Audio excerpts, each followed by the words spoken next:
बहुत ध्यान से सुनना भाई, जो अपनी जिंदगी से बहुत तंग आ गए हो, परेशान हो गए हो, कष्टमय जीवन जी रहे हो, बहुत दुखी हो गए हो, उनके लिए ये स्कंद पुराण का चरित्र फिर मिले ना मिले, आप प्रेम से सुन लो। भाव पहला, बैसाख महीने की प्रदोष, चाहे वो शनिचरी प्रदोष हो, चाहे रविवार की हो, सोमवार की हो, मंगल की हो, बुधवार की हो, गुरुवार की हो, शुक्रवार की हो, शनिवार की हो, कोई भी वार की हो, पर बैसाख महीने की प्रदोष, प्रदोष काल में शाम का समय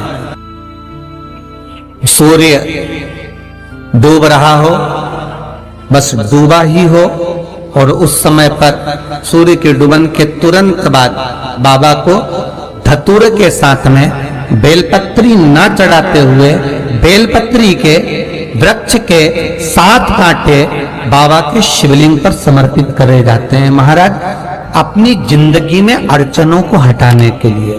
फिर आप जिस व्यापार में उतरे, जिस व्यवसाय में उतरे, जिस नौकरी में उतरे, आप दिल से करें, आपको तरक्की मिलेगी। आप हार नहीं सकते, नीचे नहीं आ सकते, उन्नति पर ही चढ़ेंगे।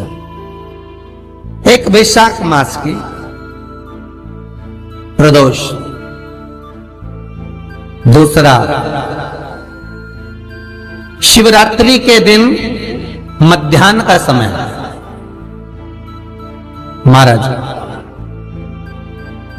जो बड़ी शिवरात्रि होती है माघ की, बड़ी शिवरात्रि के अंतर्गत मध्याह्न का समय, दोपहर के ठीक 12 बजे, चाहे फिर वो कोई भी दिन हो महाराज, शिवरात्रि जिस दिन पड़ रही हो, उस दिन भी धतूरे के साथ बाबा को 7 कांटे बेलपत्री के वृक्ष के समर्पित होते हैं महाराज। इसमें आप ये वाले जो कांटे हैं, जो शिवरात्रि के दोपहर 12 बजे वाले हैं, अगर कोई मदिरा पीने वाला हो, व्यसन में डूबने वाला हो, कोई जुआ खेलने वाला हो, कोई गलत वैश्यावृत्ति करने वाला, या अपने मार्ग से विचलित कोई व्यक्ति है, उसके लिए भी ये कांटे बहुत काम आते हैं महाराज। दूसरा, पार्वती तेरे द्वारा तेरे नयन अश्रु से जो प्रगटा हुआ बेल का वृक्ष है, द्वितीय शूल मैं वहां धारण करता, तृतीय शूल, तीसरा शूल जो वर्णन करा गया महाराज, भगवान श्रावण के महीने में जो भी दूसरा सोमवार पड़े, जो भी पड़े, श्रावण के महीने का जो दूसरा सोमवार होता है, उस दूसरे सोमवार में रात्रि के समय पर, अर्थात शास्त्र अब घड़ी और पल का स्मरण करेंगे तो रात्रि के बजेंगे 10 से 12 बजे महाराज, 10 से 12 के बीच में धतूरे के साथ बाबा को शूल समर्पित होता है महाराज। ये भी हमारी बाधाओं को, हमारी तकलीफों को, व्यापार व्यवसाय के लिए, नौकरी सर्विस के लिए, बहुत सारे एग्जाम में आप बैठ लिए, गवर्नमेंट एग्जाम के लिए बैठ लिए, नहीं हो रहा, ये 3 बार मेरे शंकर को बेलपत्री के वृक्ष के शूल समर्पित होते हैं, उसका आनंद पाना और उससे अपने को सुख प्राप्त करना। कि बाबा भोलेनाथ जी के नयन अश्रु से जो प्रकट हुआ वो रुद्राक्ष का पौधा है, माता पार्वती के नयन अश्रु से जो प्रकट हुआ वो बेलपत्री का पौधा है, और उमा और महेश, जिस महेश के वंशज है महेश्वरी, जिनकी 12 खाम प्रगटी है भगवान महेश के द्वारा, वो महेश उमा, उमा और महेश का जो चरित्र है कि उमा और महेश का जब प्रागट्य हुआ, उमा और महेश जब दोनों आनंद में विभोर होकर जब चलते हैं, और दोनों के बैठने से तप मुद्रा से जो पौधा उत्पन्न होता है वो शमी का पौधा है, शमी का पौधा। तो एक बात ध्यान रखिए, शिव जी के द्वारा जो निर्मित हुआ उसमें कोई शूल नहीं है, उसमें कोई कांटे नहीं है, पार्वती के द्वारा जो निर्मित हुआ बेलपत्री का पौधा, उसमें कांटे हैं, और पार्वती के मिलन से भी जो उत्पन्न हुआ है शंकर के साथ में, उसमें भी कांटे हैं। शमी के पौधे में भी कांटे हैं, शमी के वृक्ष में भी कांटे हैं। तो पार्वती जी स्कंद पुराण में प्रश्न कर रही हैं भोलेनाथ जी से कि प्रभु मुझे ये बताओ कि आपके द्वारा जो निर्मित हुआ उसमें शूलता नहीं है, पर मेरे द्वारा जो निर्मित हुआ उसमें शूल क्यों आया है, उसमें कांटा क्यों आया है?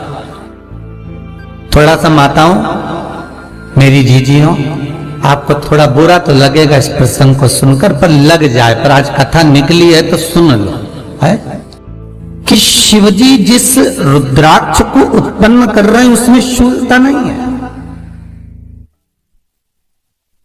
पर पार्वती जी जो संग में मिली हैं उसमें भी शूलता है, और पार्वती के द्वारा जो प्रकट हुआ बेलपत्र उसमें भी शूलता है।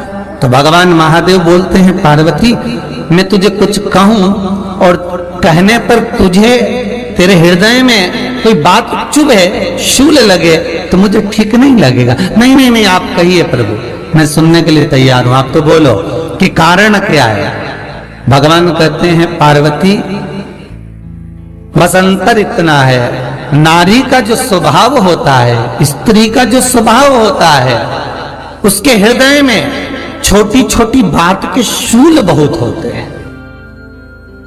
जेठानी ने ये कह दिया, देवरानी ने ये कह दिया, तुम्हारी मम्मी ये बोल दी, तुम्हारे पापा ने ये कह दिया, तुम्हारी बहनों ने ये कह दिया, तुम्हारे भाई ने ये कह दिया, तुम्हारे रिश्तेदार ने ये बोल दिया। ये नारी के भीतर ये शूलता रहती है। तो पार्वती जी बोली कि जितना तप आपने करा उतना तप मैंने करा, और जितनी साधना आपने करी उतनी साधना मैंने करी, और जितना आराधना दिल से आपने करी उतनी आराधना दिल से मैंने करी, फिर इसमें शूलता कहां से आ गई? भगवान शिव बोले, बस पार्वती बात इतनी सी है कि जब मैं आराधना करने बैठता हूं तो मेरी दृष्टि में सम्मुख में कुछ नहीं होता। जब मैं आराधना करने बैठता हूं तो मेरी दृष्टि में मेरे सम्मुख में कुछ नहीं होता कि कौन ने क्या करा है, कौन ने क्या बोला है, कौन क्या कर रहा है, उससे मुझे मतलब नहीं होता, उससे मुझे कोई मतलब नहीं। पर पार्वती जब तू आराधना करने भी बैठती है ना, तो तेरी चित्त वृत्ति में कहीं ना कहीं किसी ना किसी रूप में कोई शूल आ ही जाता है। कई माताओं की आदत देखी साहब, भगवान की सेवा करने बैठी है तो भी भीतर थोड़ा सा शूलता भरी हुई है। महाराज बताओ, इतने सारे भगवान इकट्ठे कर लिए, मैंने बोला था बहू से कि वहां रख लेती है, बताओ इतने सारे यहाँ पर ला कर रख दिए हैं, अब इसकी सेवा करना पड़ रही है, अब ये करना पड़ रहा है। प्रसाद लेने के लिए रसोई घर में गई, भगवान का भोग लगाने के लिए, तो उसमें भी शूलता आ गई। इतने घंटों से मैं सामान ढूंढ रही, फ्रिज में मिल ही नहीं रहा, मैंने रखे गई थी, भगवान जाने कहां चले गए। भगवानों को वस्त्र पहना रही है तो शूलता है। अलमारी का ड्रॉज खोला, इसमें मैंने सामान रखा था, ना जाने भगवान का श्रृंगार कहां चले गया, कौन ने हाथ लगाया, फिर शूलता आ गई। भोजन करने बैठे तो शूलता है, कोई कार्य के लिए जा रहे हो तो शूलता है। अर्थात कहीं ना कहीं नारी के जीवन में शूलता बनी हुई है। और पार्वती, जब तुम भजन करो, तप करो, साधना करो, भक्ति करो, उसमें शूलता नहीं होना चाहिए। पार्वती जी ने कहा, भोलेनाथ तो क्या आप मुझे स्वीकार नहीं करेंगे बेलपत्री के रूप में? क्या मुझे स्वीकार नहीं करेंगे शमी पत्र के रूप में? पद्म पुराण, स्कंद पुराण, लिंग पुराण, नर्मदा पुराण और शिव महापुराण, ये सारी पुराणे वर्णन करती है। पार्वती जी का खंड आनंद वर्षित कर रहा है, वर्णन कर रहा है। पार्वती खंड वर्णन कर रहा है, सती खंड वर्णन कर रहा है, उमा संहिता वर्णन कर रही है। क्या आप मेरा ये बेलपत्र का स्वरूप आप धारण नहीं करेंगे? इसमें शूलता इसलिए भगवान कहते हैं नहीं नहीं, धारण तो करूंगा पर शूल धारण नहीं करूंगा, मैं शूल धारण नहीं करूंगा।